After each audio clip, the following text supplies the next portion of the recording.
ഇന്ന് നമുക്കൊരു അടിപൊളി തന്തൂരി ചിക്കൻ ടിക്ക മസാലയും വിത്ത് ബട്ടർ നാൻ ഉണ്ടാക്കാൻ വളരെ എളുപ്പത്തിൽ പെട്ടെന്ന് വെച്ചുണ്ടാക്കാം. Ginger garlic paste, Kashmiri chilli powder, turmeric powder, yogurt, lemon juice, salt, garam masala, boneless chicken add ചെയ്യുക. നല്ല മിക്സ് ചെയ്തിട്ട് ഹാഫ് അവർ മാറ്റി വെക്കുക. അതിനുശേഷം നമുക്ക് നാൻ ഉണ്ടാക്കാനുള്ള ഡോ ആണ്. ഫസ്റ്റ് മുട്ട, അതിലോട്ട് sugar, salt, yoghurt, milk, water and oil and flower add ചെയ്തതിന് ശേഷം നല്ലോണം മിക്സ് ചെയ്തിട്ട് വലിയൊരു ടൈറ്റ് ഡോ ആക്കി വെക്കുക. അതും ഒരു ഹാഫ് അവർ മാറ്റി വെക്കുക. മസാല ഉണ്ടാക്കാൻ നമ്മൾ കുറച്ച് ഓയിൽ വെച്ചതിന് ശേഷം കുറച്ച് ജീരകം കഴിക്കുക, ചോപ്ഡ് ഓനിയൻ ആഡ് ചെയ്യുക.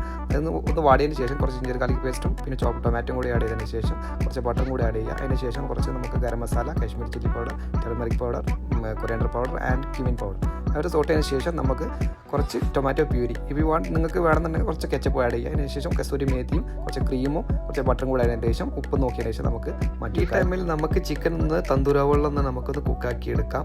ഒരു 15-20 മിനിറ്റ്. അതിന് ശേഷം നമുക്ക് ഈ ഗ്രേവിയിലേക്ക് ആഡ് ചെയ്തതിന് ശേഷം കുറച്ച് കൊറിയാൻഡർ ലീവ്സ് ചോപ്പ് ചെയ്തിട്ട് ഇടാം.